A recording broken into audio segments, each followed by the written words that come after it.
ಅಧಿಕಾರ ಪರಿಗ್ರಹ ಪದ್ಧತಿಯ 14ನೆಯ ಶ್ಲೋಕದಲ್ಲಿ, ಅಂದರೆ ಪಾದುಕಾ ಸಹಸ್ರದ 154ನೆಯ ಶ್ಲೋಕದಲ್ಲಿ, ಪಾದುಕೆ ಈ ಭೂಮಿಯನ್ನ ಕಾಪಾಡಿದಳು ಅಂತಾರೆ ದೇಶಿಕರು. ಶ್ಲೋಕ ನೋಡೋಣ.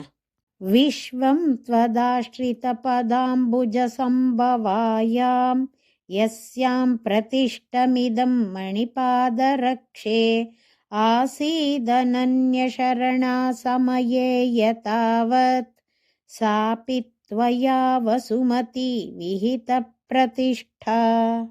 ಮಣಿಪಾದ ರಕ್ಷೆ, ಮಣಿಗಳಿಂದ ಕೂಡಿದ ಪಾದುಕೆಯೇ, ಇದಂ ಈ, ವಿಶ್ವಂ ಪ್ರಪಂಚವಾದುದು, ತ್ವತ್ ನಿನ್ನಿಂದ, ಆಶ್ರಿತ ಆಶ್ರಯಿಸಲ್ಪಟ್ಟ, ಪಾದಾಂಬುಜ ಪಾದಾರವಿಂದದಿಂದ, ಸಂಭವಾಯಾಂ ಉಂಟಾಗಿರುವ, ಯಸ್ಯಾಂ ಯಾವ ಒಂದು ಭೂಮಿಯಲ್ಲಿ, ಪ್ರತಿಷ್ಠಿತಂ ಇಡಲ್ಪಟ್ಟದ್ದಾಗಿ, ಆಸೀತ್ ಆಯಿತೋ, ಸಮಯೇ ಶ್ರೀರಾಮನು ಕಾಡಿಗೆ ಹೋದ ಕಾಲದಲ್ಲಿ, ಅನನ್ಯ ಶರಣ ನಿನ್ನ ಹೊರತು ಬೇರೆ ಯಾರೂ ಕಾಪಾಡುವವರು ಇಲ್ಲದಿರುವ, ಸ ವಸುಮತ್ಯಪಿ ಆ ಭೂಮಿಯೂ ಕೂಡ, ತ್ವಯ ನಿನ್ನಿಂದ, ಯಥಾವತ್ತಾಗಿ, ವಿಹಿತ ಮಾಡಲ್ಪಟ್ಟಿರುವ, ಪ್ರತಿಷ್ಠ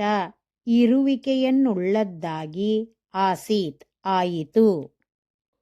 ಭೂಮಿ ಚರಾಚರ ವಸ್ತುಗಳನ್ನೆಲ್ಲ ಹೊತ್ತಿದೆ. ಹಾಗೆ ಭೂಮಿ ಚರಾಚರ ವಸ್ತುಗಳನ್ನ ಹೊರುವುದಕ್ಕೆ ಭಗವಂತನ ಪಾದಬಲವೇ ಕಾರಣ. ಶ್ರೀರಾಮನ ಪಾದಾರವಿಂದಗಳಿಂದ ಉಂಟಾಗಿರುವ ಭೂಮಿಯಲ್ಲಿ ಈ ವಿಶ್ವವೇ ಪ್ರತಿಷ್ಠಿತವಾಗಿದೆ. ಹೀಗಿರುವಾಗ ಭಗವಂತನಾದ ಶ್ರೀರಾಮನು ಕಾಡಿಗೆ ಹೋದ ಸಮಯದಲ್ಲಿ ಕಾಪಾಡುವವರು ಯಾರೂ ಇಲ್ಲದೆ ಭೂಮಿಗೆ ತೊಂದರೆಯುಂಟಾಯಿತು. ಬೇರೆ ಯಾರ ರಕ್ಷಣೆಯನ್ನೂ ಹೊಂದದಿದ್ದ ಭೂಮಿಯು ಭಗವಂತನ ಪಾದದೊಂದಿಗೆ ಇದ್ದ ಸಂಬಂಧದಿಂದಾಗಿ ಪಾದುಕೆಯಿಂದ ನಿಷ್ಕಂಟಕವಾಯಿತು ಹಾಗೂ ಯಥಾವತ್ತಾಗಿ ನೆಲೆಗೊಂಡಿತು. ಹಾಗಾಗಿ ಪಾದುಕೆ ಭೂಮಿಯನ್ನ ಕಾಪಾಡಿದ್ಲು ಅಂತಾರೆ ದೇಶಿಕರು.